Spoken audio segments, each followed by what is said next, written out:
city attacks as UN warns of horrific consequences. 15 terrorists killed as Nigerian Air Force bombs hit Sambisa enclave. Northern group rejects state police and ADC reviews when INEC will acknowledge David Mark's leadership. Details now.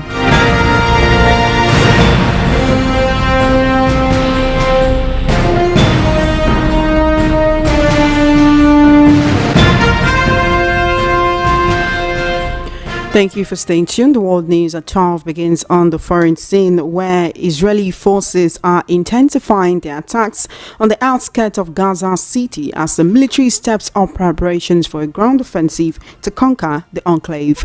Hospitals said women and children were among more than 30 Palestinians killed in Israeli strikes in the city on Wednesday, most of them in the north and in the west. The Israeli military chief of staff vowed to continue striking Hamas's centers of gravity until it is defeated and its hostages freed.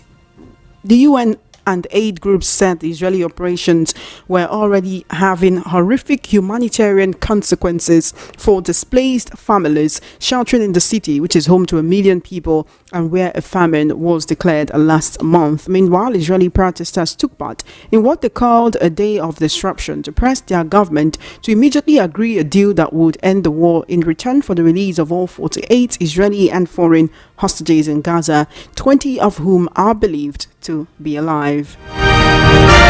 In a tragic development, 27 people have been confirmed dead in a boat mishap that occurred on Tuesday at Gaza along the Malale-Kainji Lake route in Borno local government area of Niger State. According to eyewitnesses, the incident happened around 11:49 a.m.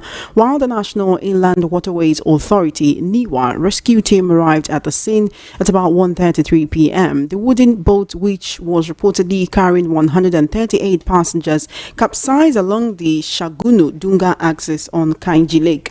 Rescue operations led by NIWA revealed that 46 men, 58 women, and an undisclosed number of children were saved with the aid of life jackets. Sadly, 27 bodies have so far been recovered, 8 on Monday and 19 on Tuesday.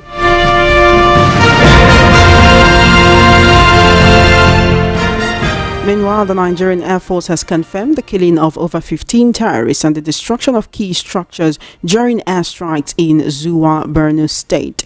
Air Force spokesman Air Commodore Ehime Ejodame, in a statement this morning, said the operation was carefully planned and executed. According to him, the mission followed credible intelligence and confirmatory surveillance, which identified hideouts accommodating fighters and commanders linked to recent attacks around Bita.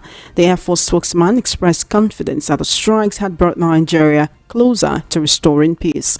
Meanwhile, hundreds of residents, including men, women, and children in Shagari local government area of Sokoto State, have staged a mass protest blocking the Sokoto-Lagos Trunk A highway to decry the spate of insecurity and bandit attacks in the state. The protesters lamented that the deadly gangs were now in control of many local government areas of the state, leaving residents devastated, displaced, and increasingly hopeless. The displaced residents, some barefoot and visibly traumatized, poured into Shagari town, the council headquarters, chanting slogans of frustration as they narrated their ordeal. They expressed anger over relentless attacks that have crippled their communities and demanded urgent government action to stem the tide of killings and abductions.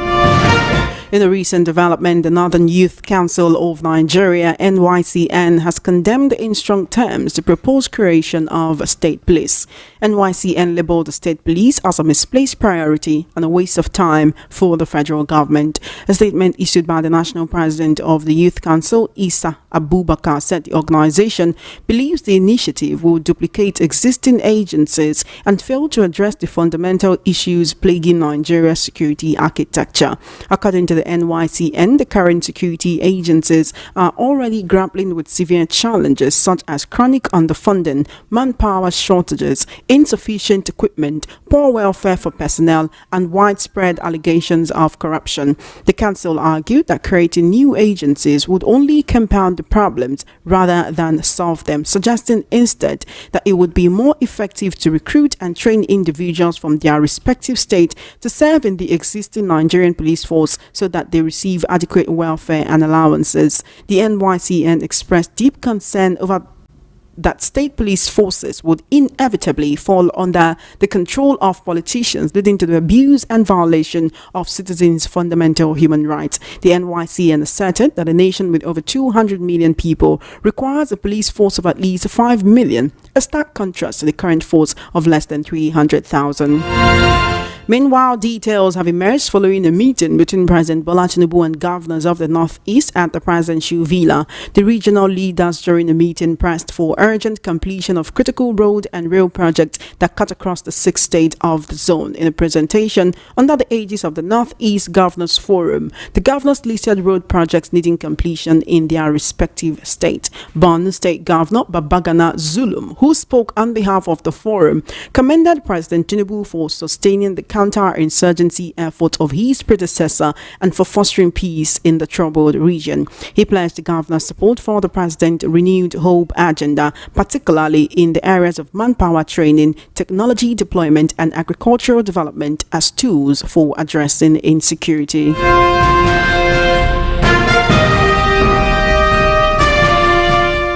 Still on the World News at 12 on Voice of the People 90.3 FM, the All Democratic Congress ADC has said that the Independent National Electoral Commission INEC will acknowledge its new leadership under former Senate President David Mark before the end of the week.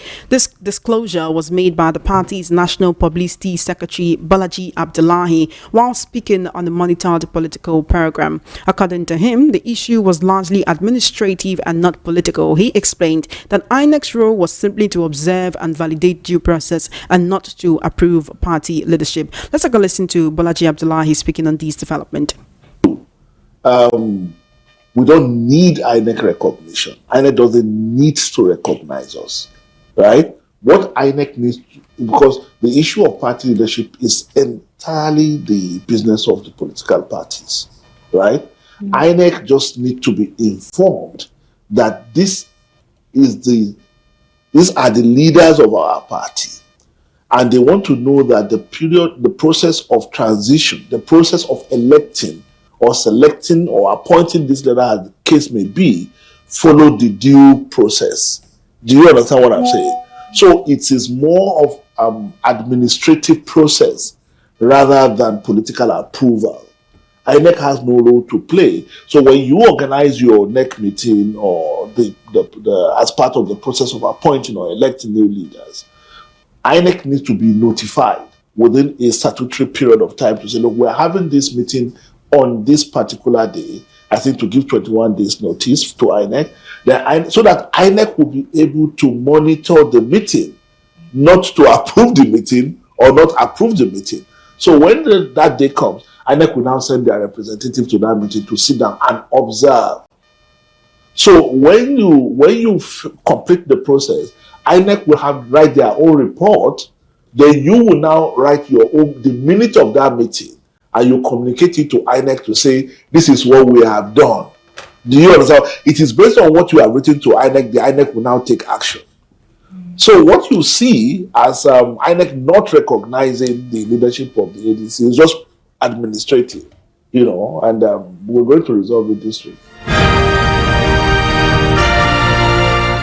You're still listening to the World News at 12 right here on Voice of the People 90.3 FM. The Borno State government has announced a ban on house and land agents effective from 2026 as part of efforts to address soaring accommodation costs across the state. Governor Francis Nwifuru, who disclosed the policy, said the activities of agents were largely responsible for the continuous rise in rent for houses and shops. According to him, some agents exploit residents by charging as much as 500,000 naira simply to show properties they do not own, worsening the accommodation crisis for ordinary citizens. The state government explained that the ban is aimed at curbing fraudulent practices in the property market, stabilizing rental prices, and ensuring that residents can access affordable housing without the burden of middlemen charges. Meanwhile, VOP News spoke to some residents and students in Borno State on their feelings towards this new development. Let's take a listen.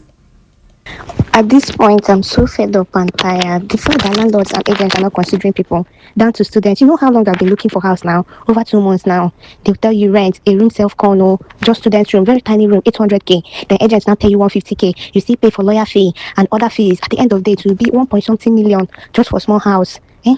The other one I saw, they said 800k rent, then annually 550k. This one I saw in a very, very bad location. And the worst part is that every day you go out, maybe to check a house, these agents are a bunch of flyers. They tell you, okay, it's very close to the road is bad, the road is this and that, the house is very fine. When you get to the place, it will be ghetto, inside, like inside bush. Even the road that leads to the house, you can't even go out from 6 or 7 p.m. because they will snatch your phone from you. Eh? That type of house that's inside, you see the calling prices on top, 400k, 500k. The agent might be 120 or 100k or top rubbish house. I'm so fed up with this data. So I don't even know how we students are going to solve. So, like recently, I was looking for a house in Ebonyi, and then I found a house that was 500k. But then agent's agreement fee was like 300k. And I was the price was so outrageous to me because like it's too high. It sounds like daylight robbery. I was not wondering, well, if the governor can like ban it, like it's going to be very, very good. Like it's going to help, like cut a lot of costs for students. Last time I met one house agent. So the house we were going for that time was 400. 400 was the least amount we have. So we told her. Then she was like, okay, she have a flat, but it's 500k. We agreed. I was about to pay for the house rent. Then she was like, my next year rent, I should send it to her instead of the landlord, which was weird. I was not like, what's the problem?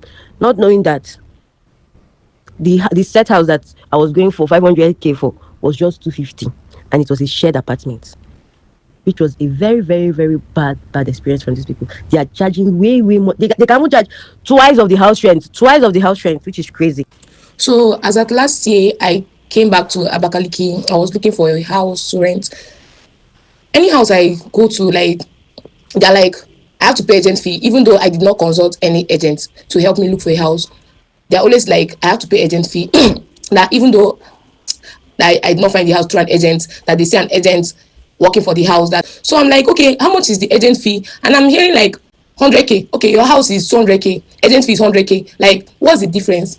It's almost the same thing. The amount that we pay agent fee for houses these days are so alarming. Please, if there's a way to remove agent fee in any house at all, whether you find the house through an agent or not, there's nothing like agent fee. It's just like a way of scamming people. Like, it's not necessary. Like, there are many houses that if you go to, they're not even worth paying agent fee. So I've been looking for a house recently in Ebonyi, and the agent fee alone is discouraging. Like, it is not just discouraging, it is outrageous, and it is daylight robbery.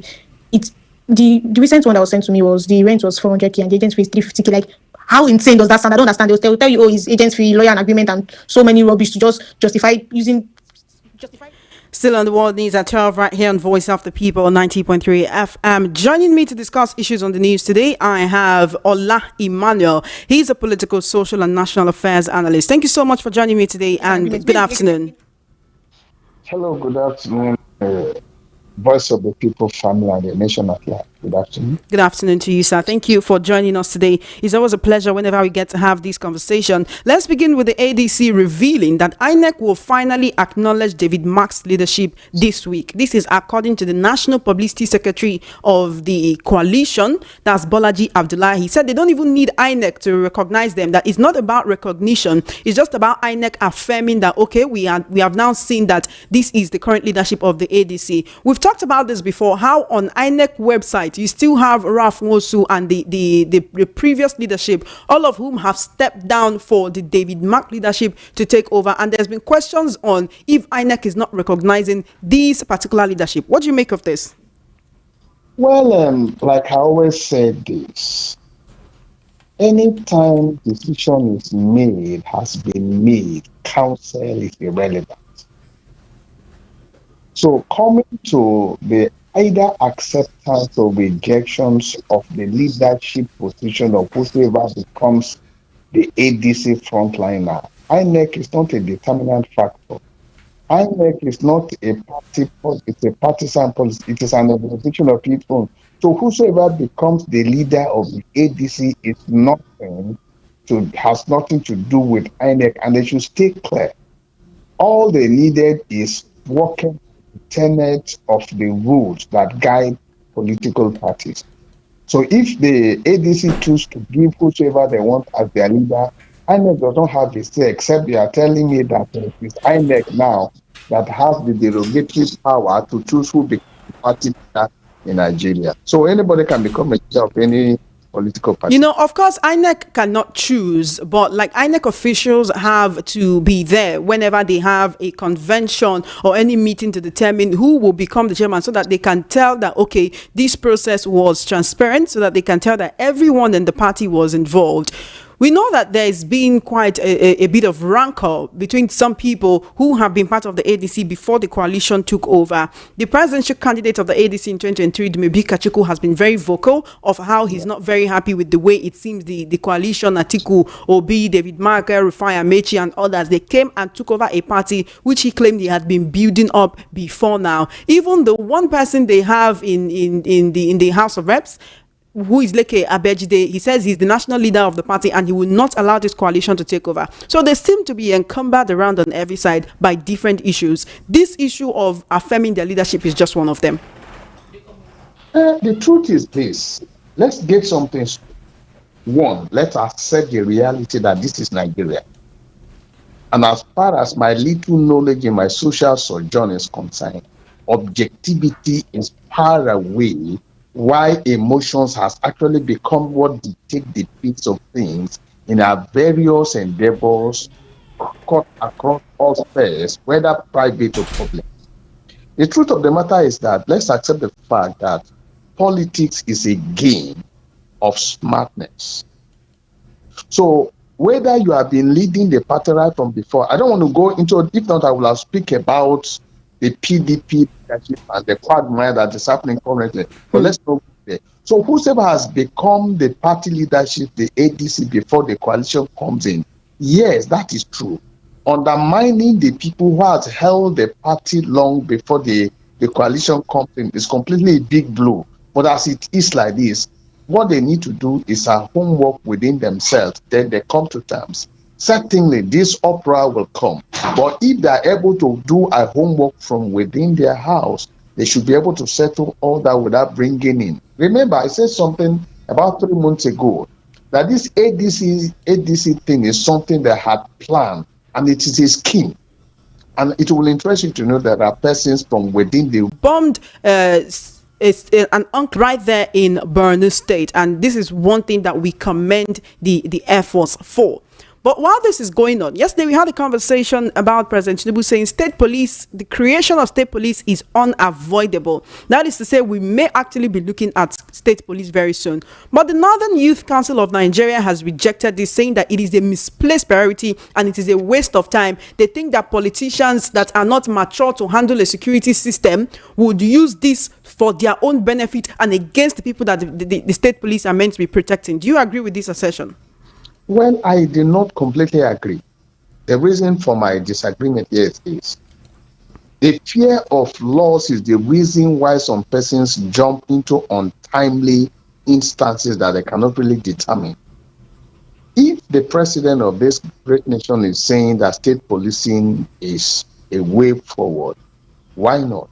Why are we presuming? Who knows? The state police can go a long way to do a lot of things. But I want to believe that the people who are actually raising an eyebrow and say, no, it cannot be the state police, could say that from the experiences. Because the problem here in Nigeria is that when you are in the helm of affair, you use the power to your own benefit. That is a valid concern. One could say that the northern region is one that has been severely ravaged by this insecurity we talk about on a daily basis. And one would expect that they might actually be the first people to jump at the idea of state police, seen as it will be people in that region, it will be the people from the community, from the state, that will handle the security architecture in the state. So why are they not jumping at it and instead being more... Look, yes, Northern has been ravaged with insecurity, kidnapping, herdsmen attack, name it, all manner of unwanted killing. But then, if they are saying that, it means that there is something we do not know. But it is not enough for them to conclude on that. Permit me to say it here, Rita, that for any populations to become a sampled population, it must represent the entirety of the larger population before their voice can be heard. But as far as the polity in Nigeria is concerned, any group of people can gather together and say, we do not accept this based on who sponsors them.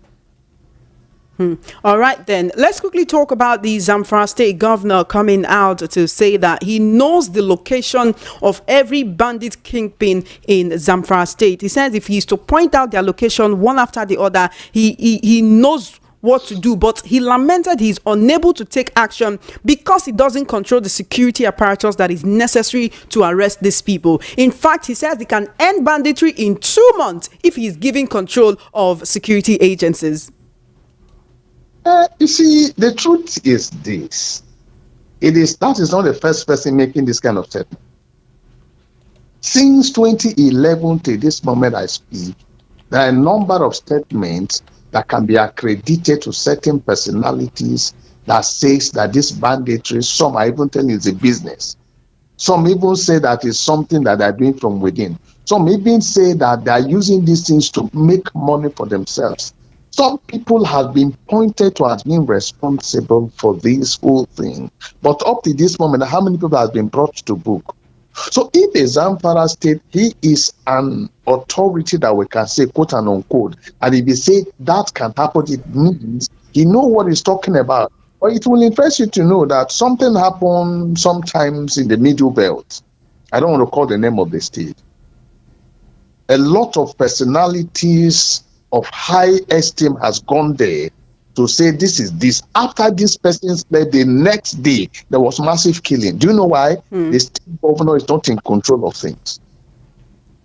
So it means if the state governor is saying, the Zamfara state governor is saying that thing can be ended within 2, it means that he knew those things. When the power that be is the one in charge or behind certain negative occurrences, the only thing you do is just to be looking aloof because you cannot fight against the power that is, because it has the backing of the state and as such, fighting such instances is a difficult thing. All right, can we say this is the more reason why state governors why we should have the creation of state police, why state governors should be able to do something, because the Zamfara state governor lamented that he cannot do anything beyond this power as state governor. He cannot control the military. He cannot give directive to some security agencies in the state to go after these bandits, because there's just the same way some people believe he's all powerful as a governor, there is a place where his power ends.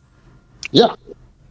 The thing, like I said sometimes ago, Rita, until INEC is independent, whosoever has sent the position of leadership, be it governor, be it elected senators, House of Reps, councillor, chairman, until INEC is independent, that will remain a mirage. Do you know why I said so? Because most of the time we have this elected position selected but not elected. So they are being imposed. And the moment you are selected into a position, it is what your boss tells you that you will do. Let's accept that. And that's the reason why Nigeria is where we are. It's actually quite unfortunate, because one would think that the region most ravaged by insecurity, they would want to jump at whatever lifeline it seems will bring them out of that. But you mentioned earlier about why some people seem to want this insecurity to continue to fester. You remember how El Rufai said a few days ago that the current administration is paying money to bandits in order to keep their attacks at bay.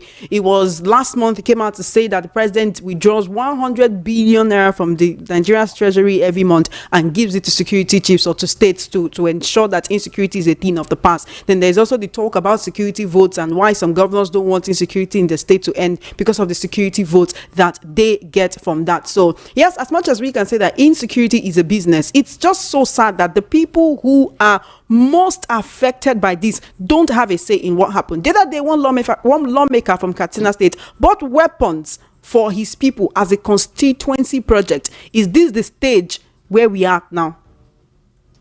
You see, there is this philosopher that said something, that until certain laws are enacted and stand by, that the state of that community or nation will become an anomy. Anomy talks about the state of lawlessness where anything goes. And I speak to you without reservations that what Nigeria as a nation is passing through now is we're at the state of anomy where anything is acceptable, where anybody does anything. Anybody can park car anywhere. Anybody can insult anybody. Anybody can kill anybody. Anybody can harass anybody. As long as this person know that when this thing happen, I have somebody backing me. So if somebody like El Rufai will say that, it means that there is more to it. So which means that every of those things, somebody, a House of Reps or whosoever now get this into armies people. Remember, I cannot be quoted. Let me say this, there was this video that was viral that a particular entity, somebody, an individual representing an entity, said that Nigerian security would not be able to protect all the Nigerians. Defend yourself. It was viral. So it means if that person empowers his people by buying arms or firearms, it means that, Ogbeni, take care of yourself. If anybody come to you, kill the mosquito. That's what the person is saying. It means that all these informations we're hearing about using this banditry, kidnapping, abduction, Fulani herdsmen, and rest of them is a business. But let's say it here now. They do know too well that Nigerian practicing of democracy is not mature. Do you know why? If you are voting some percentage of money for the governors to say that this is a security vote and they are not accountable for it, and this money at the end of the month, if there are no security challenges in your state within the space of that provision, that money gets into your coffer. But so definitely it's supposed to be something that should be continued so that the governors will have more money, so that when they intend to go for higher positions of electoral position, they will have enough money to be able to make you. And I can tell you that's the reason why they're making Nigerians to be hungry. They make Nigerians to be hungry to the point that when they come and they give you 5,000 naira, you think they're giving you 5 million naira. So it's a business. And that will not help Nigeria. That has kept Nigeria where we are. It is an appalling situation that we need to be crying, putting our hands on it. It's quite unfortunate, Mr. Olaimano. Because of our time, let's quickly talk about the details that have emerged as northern governors met President Tinubu in Aso Rock. So governors under the aegis of the Northeast Governors Forum, they went to the president, they talked to him about some projects in their state that need completion in their respective states. You know, they were led by the governor of Borno State. He spoke on behalf of everybody. He thanked the president. He talked about how they are supporting him, but they need him to complete so and so projects in their state. Many Nigerians have accused this current administration of President Bola Tinubu of focusing too much on the north when it comes to infrastructure projects, when it comes to appointment, and just a whole lot, that he focuses too much on the northern region of the country rather than on other regions of the country. First up, I want to ask if that is a notion that you agree with, and also, does this visit seem like lobbying to you? Well, let's take it one by one. I think sometimes ago, about 2 or 3 months ago, this issue of thinking that the Northerners were abandoned, that has came up some time ago in the news when the Northern people begin to complain that they're being abandoned. By the time we check the analysis of budgetary and allocations of projects, it was unfounded that the president focused on another place because we have more projects in the north than any other place. That is one-sided. But if they are coming up to say this, that now, let me tell you, anytime a group of people gathered in Nigeria and go to meet the power that be, certain of those groups have their personal interests to gain. They do those things as far as they are concerned, is that they do those things as the things that benefit their interest, not the populations or the popularity of the masses of Nigeria being ravaged with poverty. So I'm not agreeing completely that the president is focusing on the north or focusing on any place now. One of the things we should do, like we look at antecedents of what happened in the last year, what happened now, and what's going to happen in the future. So if we look at the project allocated to various regions, we put them on the table. There is this national statistics of whatever. Let's look at those things that there are budgetary allocations to various regions until we have those things on the table and there are verifiable evidence of partiality. We should stop using those things. Almost of those things that when people come up with, they are just a form of distraction so that attention can be focused on those things, then leaving the right thing to do. We should be able to look at issues passionately as if it affects the generality of Nigeria. The president of the Federal Republic of Nigeria is not the president to the north, is not the president to the south, is not the president to the west, is not the president to the east, is the president of the Federal Republic of Nigeria. And every of his policy on a norm ought to go round evenly. That's the reason why we have the federal character, which is much more in mirage, in papers and not in practical. So all we need to do is just to work together and put the right people in the right place. But that is actually an impossibility, because most of the people who you see appointed are people who are meant to support the wrongs that is happening concurrently in Nigeria. Let's quickly go to River State before you go. President Tinubu has met with the state administrator, Ibok Ete Ibas. This is as Governor Fubara is expected to return to the governor's villa by September 18, when 6 months of the state of emergency would have elapsed. Some Nigerians believe that by the time he returns, he may be more or less a plastic governor, like an OES governor. He will return as a defeated governor. Well, the thing is this. I don't always allow people to make conclusions when these conclusions are not verifiable. If what has led to why he was unseated was 6 months, and the 6 months is expiring, and we expect that he's going to return back to his office, nobody should conclude that he's going to be a rubber stamp governor. He knows why he's voted there. Let's wait till when he's reinstated. If he's reinstated back, he has all the powers of the state according to the Constitution of the Federal Republic of Nigeria. And the moment he returns back, if he will be allowed to make use of that, we will know. If he will not be allowed to make use of his power, then if he will be controlled from the top, then at that point we'll be able to say, but for now, I'm not succumbing to any predictions as to whether he'll become an OES governor, because Fubara knows what he wants. He knows what to do as the governor of the state. So, but for now, let Nigerians keep on their eyes open, and let's see what happens if, I use the word if, he is being reinstated back. And that is what it is. From there, we'll be able to observe what happens thereafter. So nobody should make conclusions or submissions of what is likely to happen after his reinstatement. Thank you. Thank you so much, Mr. Ola Emmanuel, for joining me on the World News at 12 this afternoon. I do appreciate your presence, your analysis, your input. It's made all the difference. Thank you so much. You're always welcome. Thank you. It's always a pleasure to have these conversations with you. You have been listening to the World News at 12 right here on Voice of the People, 90.3 FM. We'll now take the news from our sister station in the capital city, Voice of the People, 96.1 FM, Abuja. Thanks for staying with us. These are the latest developments in the nation's capital. I am Nkamiang John. Federal Capital Territory Minister Nyesom Wike has paid a condolence visit to the family of the late FCTA Head of Service, Grace Adayilo, who passed away on the 1st of September 2024. Thanks for staying tuned. These are the latest updates from the nation's capital. I am Nkamiang John. The Minister of the Federal Capital Territory, Nyesom Wike, has flagged off the emergency rehabilitation and dualization of the 5.4-kilometer Karu Road in Abuja.